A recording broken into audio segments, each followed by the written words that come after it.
Cinema പ്രേമികളെ തിരുവനന്തപുരത്തേക്ക് സ്വാഗതം. നിങ്ങളെ കാത്തിവിടെ സിനിമയുടെ പൂക്കാലം തയ്യാറായിരിക്കുന്നു. 86 രാജ്യങ്ങൾ, 200-ലധികം സിനിമകൾ, വിവിധ വിഭാഗത്തിലുള്ള പടങ്ങൾ എല്ലാം നിങ്ങളെ കാത്തിരിക്കുകയാണ്. ഒരിക്കൽ കൂടി എല്ലാവരെയും തിരുവനന്തപുരത്തേക്ക് സിനിമാ നഗരിയിലേക്ക് സ്വാഗതം ചെയ്യുന്നു.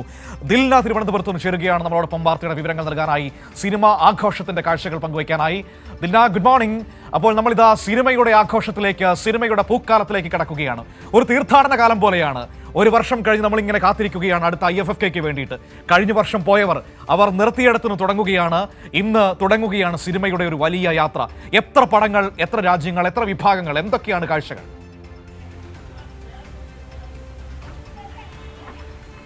Good morning Manu. ഈ പറയുന്നത് പോലെ തലസ്ഥാന നഗരി ഇനി ഒരാഴ്ചക്കാലം സിനിമാ കാലമാണ്. ഓരോ വർഷവും ഡിസംബർ മാസത്തിന് വേണ്ടി കാത്തിരിക്കുന്ന സിനിമാ പ്രേമികൾ മാത്രമല്ല, തിരുവനന്തപുരത്തുകാർ, കേരളത്തിലൊട്ടാകെയുള്ള ഒരുപാട് സിനിമാ പ്രേമികൾ തിരുവനന്തപുരത്തേക്ക് എത്തുന്ന ഒരാഴ്ച കൂടിയാണ്. ഇന്നു മുതൽ 12 മുതൽ 19 തീയതി വരെയാണ് IFFK കേരള രാജ്യാന്തര ചലച്ചിത്രമേള ഇവിടെ ഒരുങ്ങുന്നത്, തലസ്ഥാന നഗരിയിൽ ഒരുങ്ങുന്നത്. 26 വിഭാഗങ്ങളിലായാണ് സിനിമ വരുന്നത്. ലാറ്റിൻ വിഭാഗം, ഇന്ത്യൻ സിനിമ, സുവർണ ചകോരം നേടിയ സിനിമകൾ, പുരസ്കാരം നേടിയ സിനിമകൾ, വനിതാ സംവിധായകരുടെ സിനിമകൾ തുടങ്ങി 26 വിഭാഗങ്ങളിലാണ് സിനിമകൾ വരുന്നത്. 82 രാജ്യങ്ങളിൽ നിന്നുള്ള 206 ചിത്രങ്ങളാണ് ഇത്തവണ വേദിയാകുന്നത്. മറ്റൊരു പ്രത്യേകത എന്താണെന്ന് വെച്ചാൽ 16 വേദികളാണ്, അതായത് 15 വേദികളിൽ നിന്ന് ഒരു വേദി കൂടെ മേളയ്ക്ക് വേണ്ടി അധികമായിട്ടാണ് ഉള്ളത്. കൃപ തിയേറ്റർ കൂടെ ഇത്തവണ വേദി ഒരുങ്ങുന്നുണ്ട്. ഇന്ന് വൈകിട്ടാണ് ഉദ്ഘാടനം നടക്കുന്നത്. ഉദ്ഘാടന ചിത്രമായിട്ട് പലസ്തീൻ 36 ആണ്. ആൻമേരി ജാസിർ സംവിധാനം ചെയ്ത പലസ്തീൻ 36 ആണ് ഉദ്ഘാടന ചിത്രം. 1936 പലസ്തീൻ കലാപത്തിന്റെ പശ്ചാത്തലത്തിൽ ഒരുങ്ങിയ ഒരു ചരിത്ര സിനിമ കൂടിയാണ്. 98ാമത് ഓസ്കാറിന് വേണ്ടി തെരഞ്ഞെടുക്കപ്പെട്ട ഒരു പലസ്തീൻ ചിത്രം കൂടിയാണ് പലസ്തീൻ 36. അത്തരത്തിൽ ഇത്തവണത്തെ എന്നല്ല, ചലച്ചിത്രമേളകൾ എല്ലാ തവണയും കൃത്യമായ രാഷ്ട്രീയം പറയുന്ന ഒന്ന് തന്നെയാണ്. കൃത്യമായ രാഷ്ട്രീയം എപ്പോഴും എവിടെയും പറയാൻ അടയാളപ്പെടുത്തിയിട്ടുണ്ടല്ലേ ദിൽന?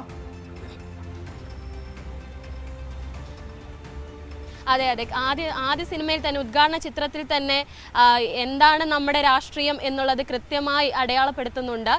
വൈകിട്ട് 6 മണിക്ക് ഉദ്ഘാടനത്തിന് ശേഷം, ഉദ്ഘാടനം സജി ചെറിയാനാണ്, സാംസ്കാരിക മന്ത്രി സജി ചെറിയാൻ നിശാഗന്ധിയിലാണ് ഉദ്ഘാടനം നടക്കുന്നത്. അതിനുശേഷമാണ് പലസ്തീൻ 36 എന്ന സിനിമ നിശാഗന്ധിയിൽ പ്രേക്ഷകർക്ക് വേണ്ടിയിട്ട്, സിനിമാ പ്രേമികൾക്ക് വേണ്ടിയിട്ട് ഒരുക്കുന്നത്.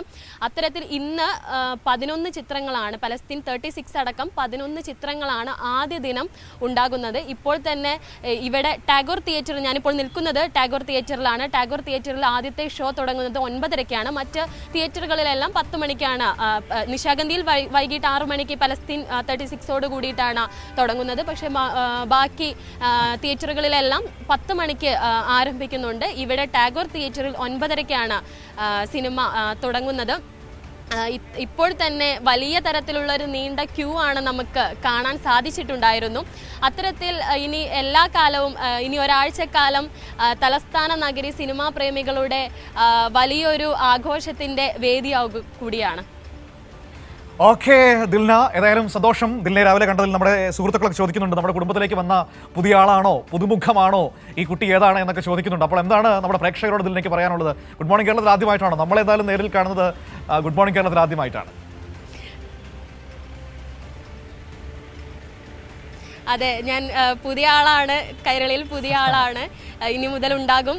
ഈ പറയുന്നത് പോലെ മനുവിനെയും ആദ്യമായിട്ട് കാണുന്നത് ഇപ്പോഴാണ്. Okay, thank you. അപ്പോൾ ദിൽനയാണ് നമുക്ക് ഈ വിവരങ്ങൾ നൽകിയത്. അപ്പോൾ സിനിമ കാണുക ദിൽന, അടിച്ചു പൊളിക്കുക. IFFK കാലം ഗംഭീരമാകട്ടെ. പ്രിയപ്പെട്ടവരെ എല്ലാവരെയും ഒരിക്കൽ കൂടി തിരുവനന്തപുരത്തേക്ക് സിനിമയുടെ ആഘോഷ കാഴ്ചയിലേക്ക് സ്വാഗതം ചെയ്യുകയാണ്. ഇനിയുള്ള ഒരാഴ്ച തിരുവനന്തപുരം അക്ഷരാർത്ഥത്തിൽ ഒരു സിനിമാ നഗരമായി മാറുമെന്ന കാര്യത്തിൽ സംശയമില്ല.